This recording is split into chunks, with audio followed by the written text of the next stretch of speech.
के अरे सुरेन्द्र दाइको बिहा सुरेन्द्रको अब कति वर्ष पुगेको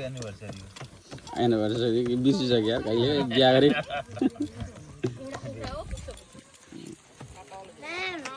ल्याम हुँदैछ सर तपाईँलाई कस्तो लागिरहेको त यहाँ रमाइलो भइरहेको मम्मीलाई मलाई रमाइलो के गर्नु भएको थियो यो मासुको बोसो तारेर फाल्दैन ए बोसो नभए मिठै हुँदैन ल यहाँ ल जन्तीहरू आउँदैछन् अनि सारलाई के भइरहेको नि के हो त नि के बनाउनु भएको थियो जन्तीलाई खुवाउने अचार बनाउँदैछु म चाहिँ कमला आफै खाएर बसेर जन्तीलाई भने अनि बेलुकादेखि काम गरेको भोकले मर्यो खा भन्दैन आफै खाएर खाएको नि अनि उमा के होला त्यस्तो म त यहाँ काँक्रो मजाले काटिरहेको छु यहाँ अब जन्तीलाई जन्तीलाई सल्लाह दुलाई कि आमाले खा भन्दिएन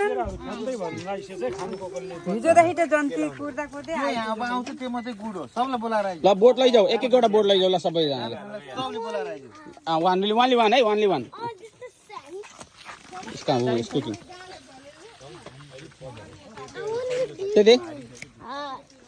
ल यो चाहिँ camping spot and that's Helen